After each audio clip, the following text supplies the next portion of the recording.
I'm just thinking, can animation be seen as a genre when it can be many things? It can be funny. It can be thoughtful. Violent. Yeah. Violent. Yeah, it can be violent. I wish I said that, but yes, it can be violent. It can be for adults. It can be for kids. I'm telling you, out of all the mediums out there, it is one of the best ones. Yo, pull up here. Wait. Is it free parking? Ow! Hey, give me that, bro. Love. There's no such thing as American cuisine, bro. Like, the colonel of KFC, I don't even think he's a real colonel. He's just a smiling white man. Steady. Hey guys, I hope you're all having a blessed day today. Wait, what do you mean have a blessed day? Is everyone all right? No! Today is not the day. We only invite customers on weekdays, not birthdays. Hey, what's with the show of hands here? It's because you're missing one. Like you said, all of you put your hands up. This really isn't the time right now. Why is there no alarm? You guys are going to replace the door anyway, so get an alarm. So silly. I'm not going to give you guys anything. Hey, Ricky, pal. Bloody hell. You see what I'm saying?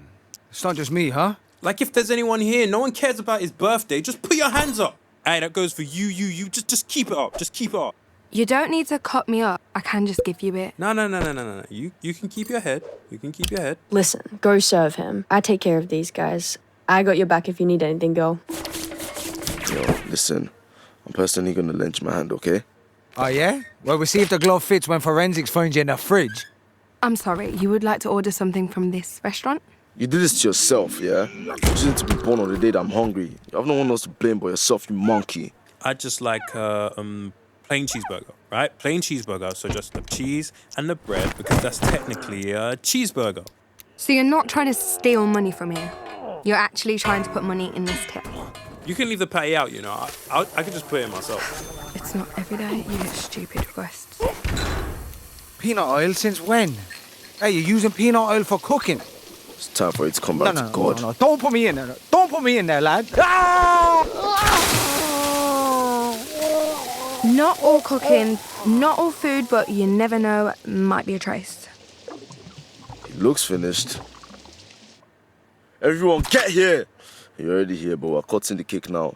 Move up a bit so I can put this... Yeah, thanks.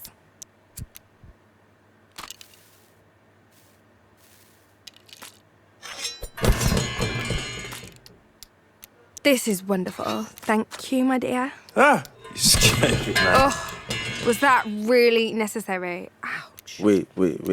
Why would you have a nut allergy at a birthday party? That's the most stupidest thing. Yo, stay still. Shh. Stop. Shh. Yo, stop! Man, why are you moving? Shh. There, that's it. You can shield the production in a way you can't with live action, given all these outside circumstances. Like, the production isn't governed by actors' schedules, location permits. Like, look at the location permits of shooting in New York right now, and outside weather. Like, there is a likelihood in which if it's raining, you're not really going to be able to shoot. Yeah. Those external circumstances in animation, they're not there. They don't exist. So flow, right? How are you going to shoot that in live action, you know? You got the changing climate of a jungle. That's not really going to get any better. You have live animals you need to wrangle up. And, you know, last but not least, you've got to find a cat that can pilot a boat. And those are obviously really easy to find. With it being a foreign film, and you know I am not a walking currency converter, and usually the films are made in the million range, and millions in other currencies could be next to nothing. Yeah. I mean, I don't even know how much was made.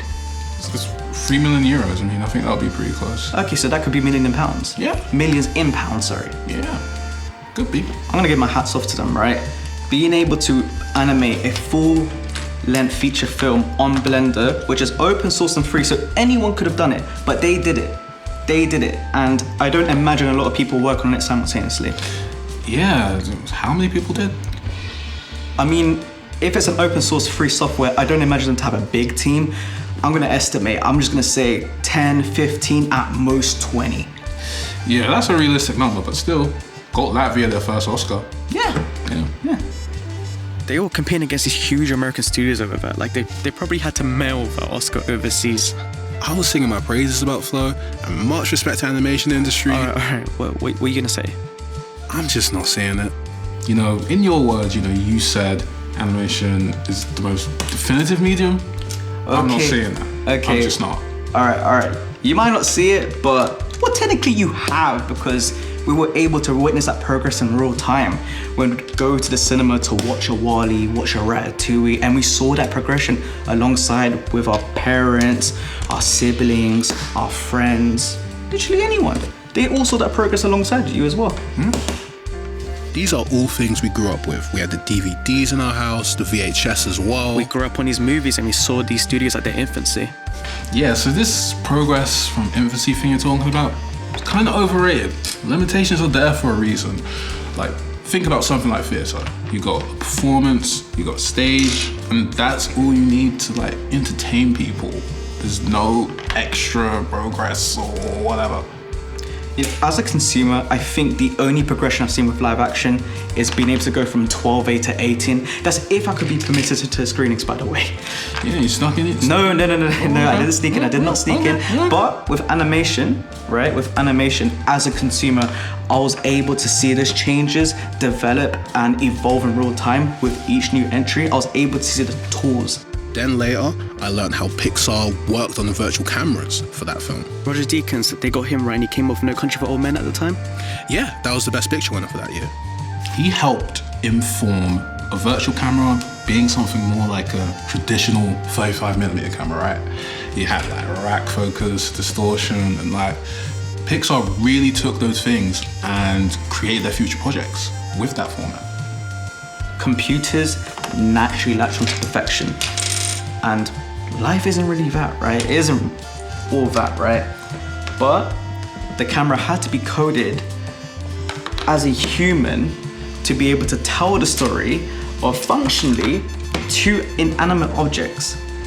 I mean, the fact that we're talking about programming a story like this is the reason why something like traditional animation exists, right? There's a purity in an idea going straight from the mind to the page, even if it comes with an imperfection. Wallace and Gromit sprung to mind as you see every bit of labor etched into production, from the models to the miniature set designs. Yeah, definitely. You see that in something like Wallace and Gromit and like even in Spirited Away. With Aardman Studios, one of the imperfect elements is the limitations surrounding the inventory or supply chain, and that doesn't lend itself to anything. I don't think it lends itself to anything, but Aardman are, you know, they'd be aware of the risks of a supply chain with something like clay, but they take that risk anyway because they want to make a great film. The nature of these films depend on a reliable supply chain, and the main objective is to just get the film made. That parallels with Pixar's problem-solving problem, which varies from film to film. We just talked about the revamping done of the virtual camera for WALL-E. You got to include the water in Finding Nemo, the food in Ratatouille. Yeah, and also the fur rendering in Monsters Inc., or even just the body language of the humans in The Incredibles. All these things, you know, that we've been talking about, weren't only things that Pixar had to, you know, explore different perspectives, different characters, or whatever, but also allowed them to refine their assets, and they've been able to do that over the length of their company. Yeah, and it could be applied to video game development too. Yeah, it can. And I mean, if we're gonna get into that just a little bit, like for me, I grew up in the PlayStation 2 era, right? I mean, that was probably the same for you as well. You probably grew up in the era as well. Not really. I didn't have one myself, but I played a couple games with my cousin's sister. Well, 3D graphics dominated that era of gaming, and I observed the development cycle with each console release. Yeah, the PS3 only had 256 megabytes of and RAM. Put this in perspective. The jump from GTA 4 to 5 with that amount of RAM, it was massive, it was huge, and that was due to the complex nature of the PS3 CPU architecture at the time. Yeah, it really allowed for the limits to be tested. Again, Ellis, mind you, this is in the same console generation. Yeah, I know. at that time, that's about what?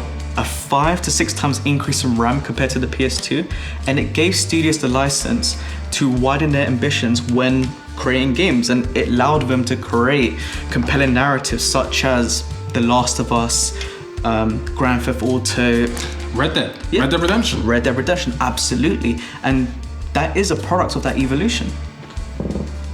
The updated engines, they had to affect gameplay, right? As the engines updated, gameplay improved, and that included virtual cameras, so you had better control in stuff like Zelda or Elden Ring. We kind of gone off a little bit, well actually quite a lot actually, but there are parallels you can draw between gaming and animated movies.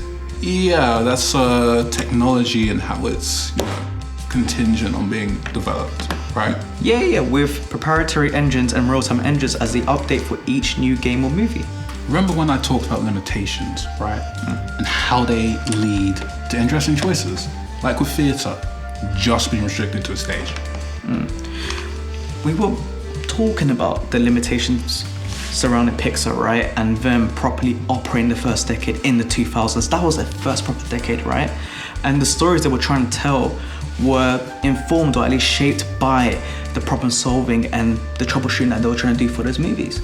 Yeah, the problem solving is never for just one movie, but just for the future of the company and whatever they were doing in the future as well. Computers have changed how every industry works. You think about Microsoft Word being used over a typewriter. The same can somewhat be applied to animation, as you think about the precision when it comes to making those films, right? And that applies specifically to the engines themselves. These technological advances been good for the most part, but they're less subject to human error. Are errors and mistakes even necessary right now? I got no idea, but honestly, some of the greatest things have been made out of human error. The typewriter, pre-computer, you were forced to embrace the mistakes that came along with it. There's an ink smudge on your paper. It's a part of the charm, it's a part of the product. Back then, words were limited to whatever form they were printed on. Usually paper, it's usually paper.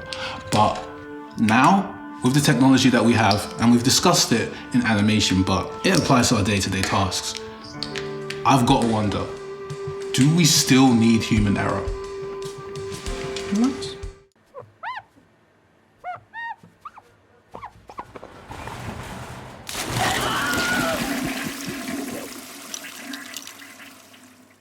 For the past few months, I've been wondering why. Why the Knicks choked in the finals. And it's because of Soul. The movie Soul? Yeah, that's the reason. Soul, that's it. Okay, then That's the movie. All right, then I got another question. Since when did you watch basketball? I don't, but I know the Knicks are awful. Soul knows it too, and the reality Soul is reflecting those it. That's what makes it so funny. It's a silly joke amongst NBA fans, it reflects the reality of the Knicks being awful. Yeah, and animation isn't known for doing that. It can do that, just not known for doing that. Yeah, I'd say that stuff is typically reserved for, adult TV shows, movies. Yeah, like Sopranos, right?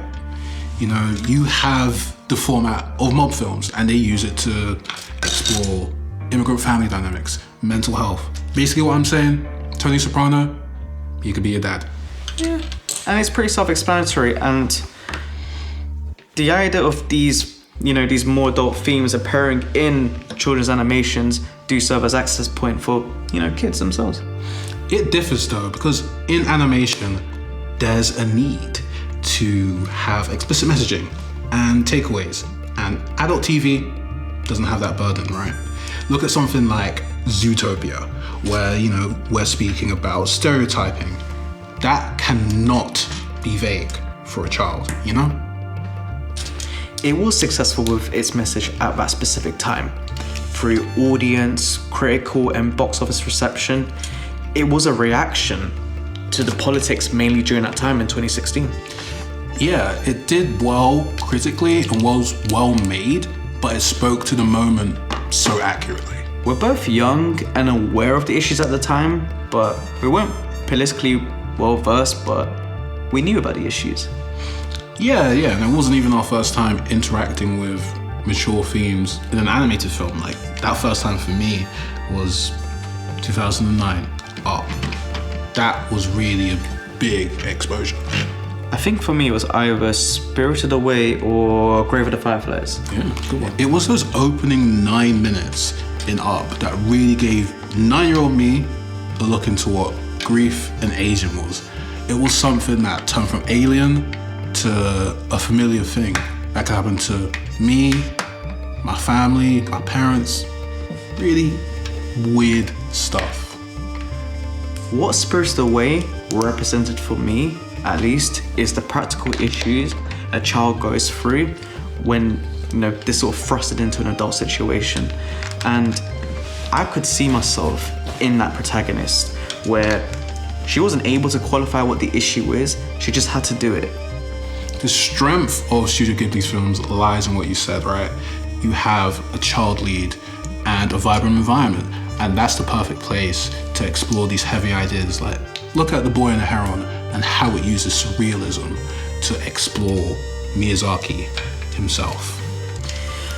There's a responsibility that isn't afforded to other formats when exploring heavier topics and ideas, and animation just so happens to have that responsibility. And Japan and Studio Ghibli themselves took that responsibility quite seriously.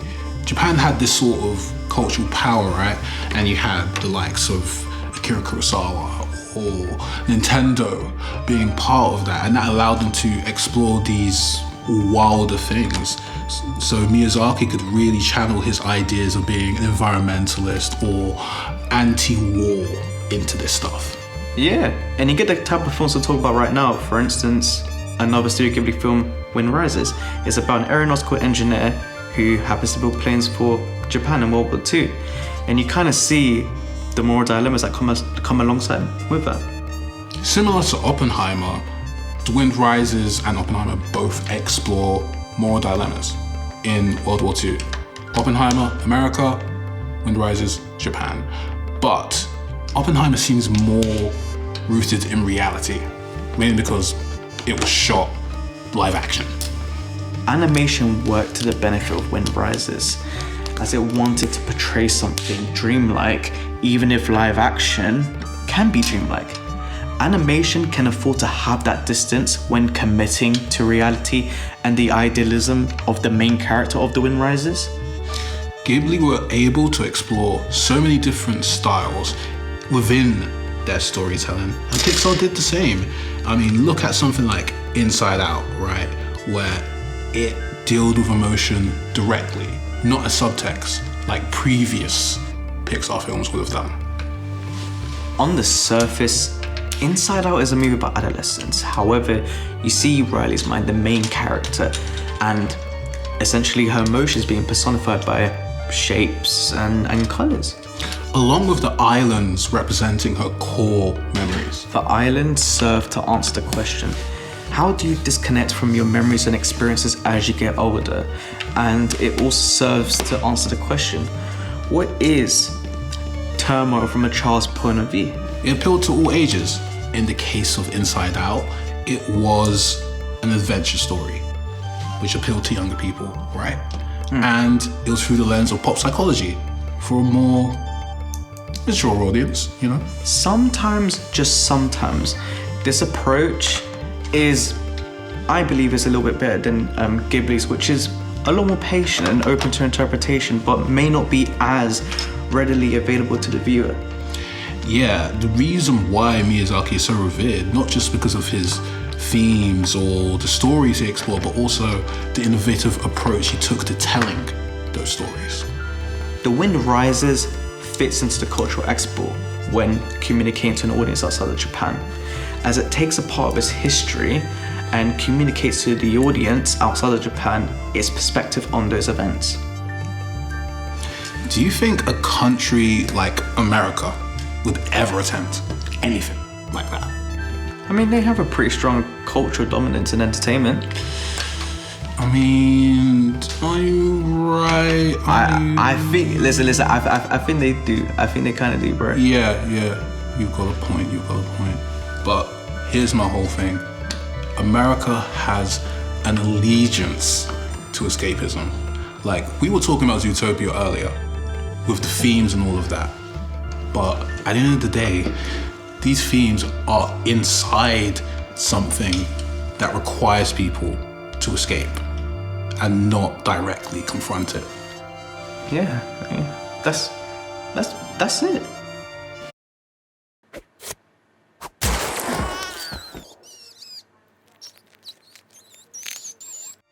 Imagine this. You're chilling at home and your phone rings. You pick it up and the person on the line sounds a bit like Bart Simpson. What? And wait. And he's trying to recruit you into Scientology. Out of all cartoon characters, Bart Simpson would be the last to convince me of anything. Everyone hates him, but he's just a reflection of what goes on in Springfield. I mean, I'd say he's most comfortable being hated. That's why he makes trouble.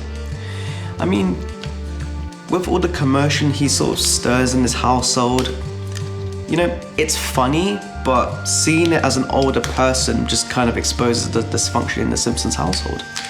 Homer might be to blame for that because he's so emotionally unequipped to take care of his family. All that weight is left to Marge.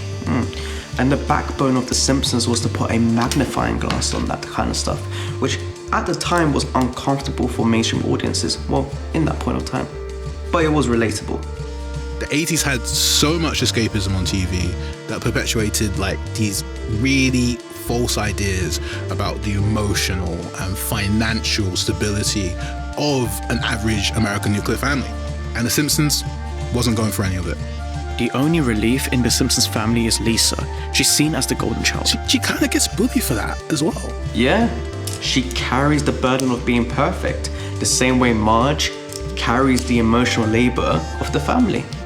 Yeah, remember the Christmas episode where Homer and Bart were trying to raise Christmas money for presents? Well, Marge and Lisa were left in the emotional background of all their antics, if you can call it that. That pilot, it didn't even try to introduce these characters in a traditional manner, but it dove straight into the dark satire of suburban America. Yeah, it was so different to everything that was on TV at that time. It's style, humor, and audience, especially the audience. That prime time TV audience 80s, they were kind of green, and they weren't used to something that edgy. Yeah, it did come with some backlash. They eventually became receptive to it. You know, America moved from conservative 80s to liberal 90s, and they were able to see themselves in the absurdities of the Simpsons characters. I think that's why we still talk about the show today, because it had the guts to aim at everything. I mean, everything that the previous American culture held so tightly. Yeah, and that anti-conformist thing became a culture event at 8:30 every Sunday. I don't know what day, but it became a culture event. The Simpsons, it wasn't for kids, but also wasn't not for kids. And that maturity led to other adult animated things. Yeah, and on TV, you couldn't really have a child speak back to their parents like that, and especially so explicitly as well. And afterwards, you know, you kind of have a cart man. Yeah, and that success allowed them to expand to other formats, other mediums like, there's so much stuff I can't even remember. Like Hit and Run. Yeah, good game. I never saw it as an entry point to open world action games, right? GTA still exists, Grand Theft Auto 2 is a massive deal, but it was exciting to see a game using the Simpsons universe and characters in that framework. Yeah, we never had a memory card. That's why my memories with him run on so good. Okay, so you had a PS2, a game, yet no memory. Bro, you know nothing about running those GTA San Andreas missions, not knowing if you get to run that mission again the next day. You know nothing, bro. I'll give it to you, actually. That's kind of a common thing. The fact that I cared so much about this back then shows how ingrained The Simpsons were in everything. I really wanted that Simpsons pinball party machine. Like, I actually really wanted it. It was like I Caramba, Eat My Shorts. Yeah, Spider Pig, that was... You couldn't stop hearing that around. Yeah, these were all things rumbling around my childhood. Yeah, and the Simpsons movie itself was just its own thing at the time. Where did that phenomenon go? It was here everywhere at some point, and now, I don't know. It's not about, it being good or bad anymore, because the 90s came and went, and I wasn't really around for that time, well, except for you though. December 1999, a few days off. Hey, it is what it is, but I was around for the 2000s, funnily enough. But I remember when it eventually went too. Other things happened, other shows were made, and the novelty followed them instead. But you know what? The team behind the show should still be very proud of themselves. We're here talking about this show 30 years later, right? That's a show of legacy, if anything. Yeah. But we also have to question what that legacy is.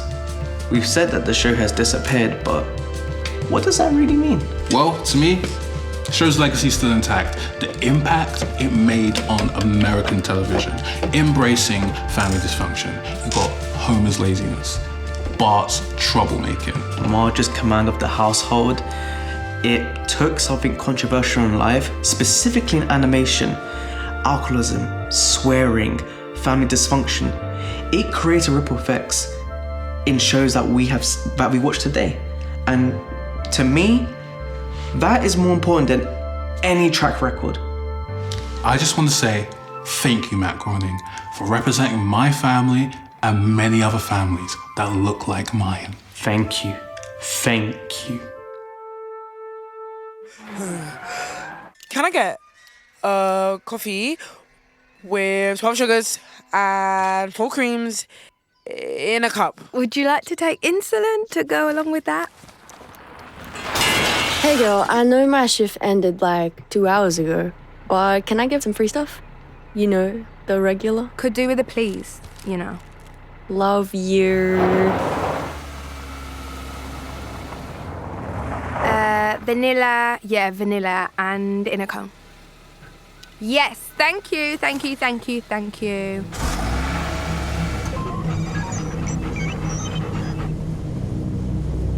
What?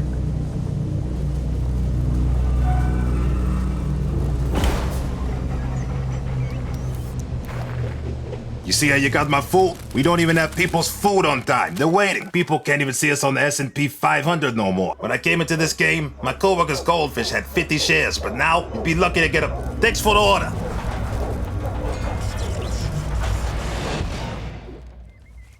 Hey, can I talk to you real quick? There's feathers everywhere! Guys, I'm sorry, but we had to let him go. But he isn't really gone. Why are you crying? Stop crying. You're gonna make me cry. Get lost. You're a bunch of disrespectful, inconvenient pigs. I'm sorry, but I'm not sorry. This tastes so good. Go to the left a bit. No, my left. Yeah. Okay. Oh God. Okay. Collection. All right. A burger. Where's the fries? I don't know if that's okay. I got a nugget. Stay here. Water and I remember ordering water. You're trying to kill me. What? Just give me your plane. I don't know how to play. I asked for all this since when? Do you hear what is coming out your mouth right now? You want me to eat with the dry throats? I asked for water, bro. Who asked for burger and fries? I am on the breadline. People press up no tip on the card reader every day, and you think you're going to receive minimum wage along with your disrespect. You think you're that guy? What? You're funny for pulling this up. Go on, take my job. I'll take your life.